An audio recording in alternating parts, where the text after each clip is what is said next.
from honor to shame. Many books, movies, video games, and other things have been based on the story of Lucifer and the war between angels and demons between heaven and the underworld. According to Christian belief, soon after the world was made, the great angel Lucifer rose up and led a third of the heavenly army to rebel against God. After a hard battle, Lucifer was defeated by the archangel Michael, and he and the other rebelling angels were thrown into hell, which was made as a prison for them. After his fall, Lucifer became Satan, the lord of all evil, and the other fallen angels became demons. From that point on, they fight against the forces of good for people's souls and try to corrupt them and destroy the world. The Bible makes it clear that the devil exists first. God talks about Satan in 7 books of the Bible: Genesis, 1 Chronicles, Job, Psalms. He is also talked about in 19 of the 27 books of the New Testament.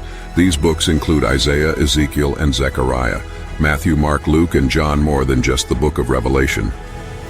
The book of Ezekiel describes a picture in which God began the work of creation. He chose to limit himself to a certain plan or pattern that he did not want to deviate from when the animals were created. They fulfilled a certain part of this pattern or plan. When man was created, he fulfilled another part of this plan, and the angels fulfilled another part. But when God created this particular individual, he sealed the plan. In doing so, he completely completed the pattern he designed in the fields of wisdom and beauty. This means that of all the created beings, Lucifer, or Satan as he is called, is much wiser and more beautiful. He was a whole perfect innocent at the time of his creation.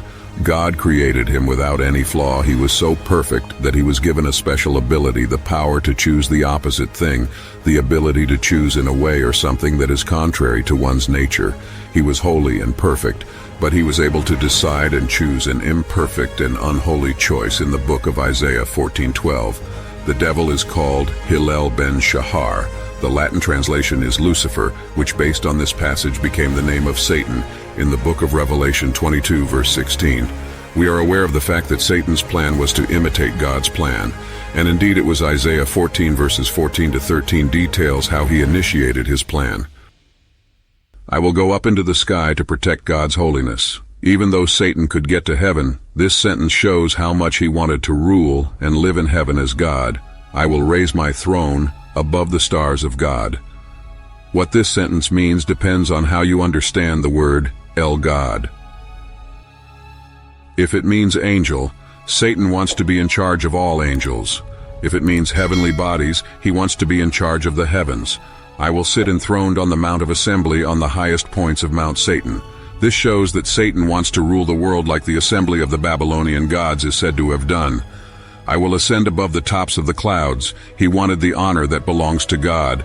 I will make myself like the Most High. This makes it clear that Satan wanted to be like them. Supreme stresses God's power and authority. Genesis 18:18.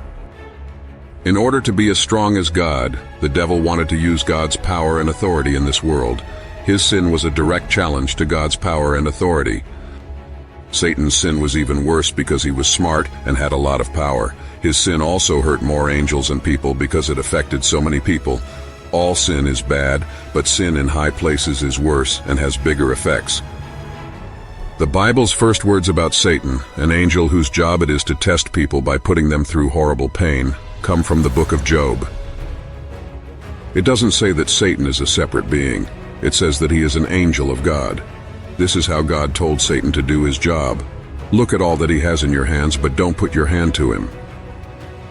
Book of Job, verse 12. Let's go back to Lucifer. Lucifer had an air of mystery and danger that was hard to avoid. He was commanding, and the people around him felt both awe and fear. His voice was deep and powerful, and his words were full of knowledge and power. He was a beautiful, powerful, and mysterious being. Lucifer wasn't happy with his life in heaven, and he started to think about why God made him. He wanted to know why God gave him so much power and made him serve him. He grew angry and envious of the other angels, and he wanted to be stronger than God. Because Lucifer wasn't happy, he looked for answers to his questions. He was so frustrated and angry that he went to war with heaven to get the answers he needed, even if it meant killing God and all of heaven in the process. In the Garden of Eden, he tempted Adam and Eve with the fruit from the tree of knowledge. This was part of Lucifer's plan to ruin God's perfect creation and break the relationship between God and people by getting them to eat the fruit. Adam and Eve, who didn't know Lucifer's plan, gave in to his temptations and ate the fruit. This is how sin came into the world and kicked people out of heaven.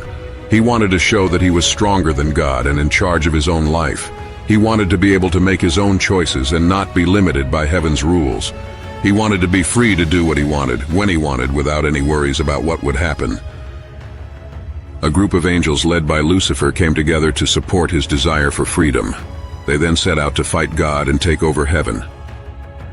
A group of angels who joined Lucifer in his war in heaven were originally made to serve God, but they chose to rebel against him and join Lucifer in his quest for power and independence. Up to a third of all the angels in heaven were Lucifer's followers.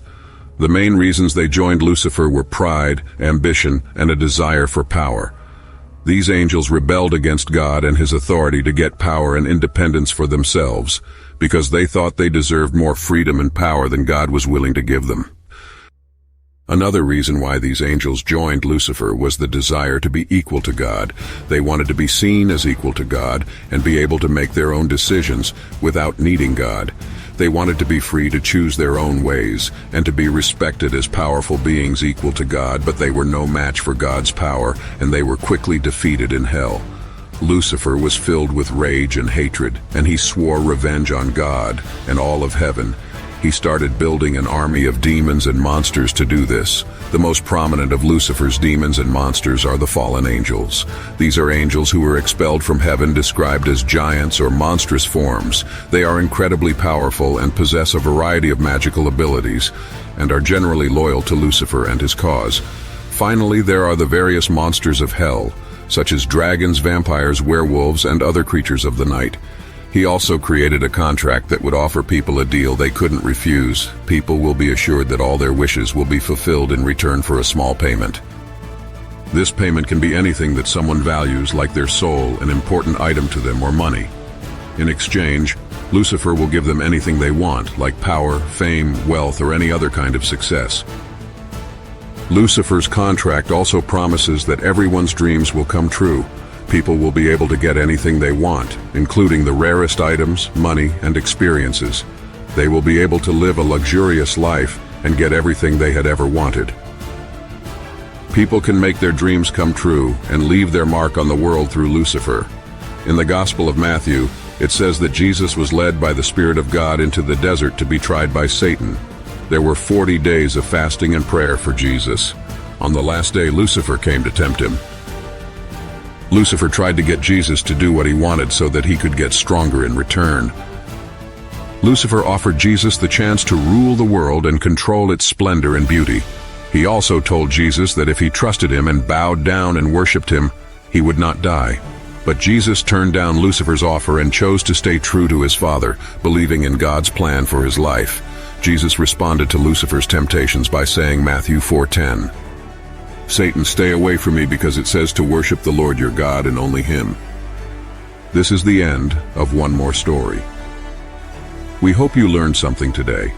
If you did, please like and share this video with your friends. Also, don't forget to subscribe to our channel for more fun and interesting historical and biblical videos.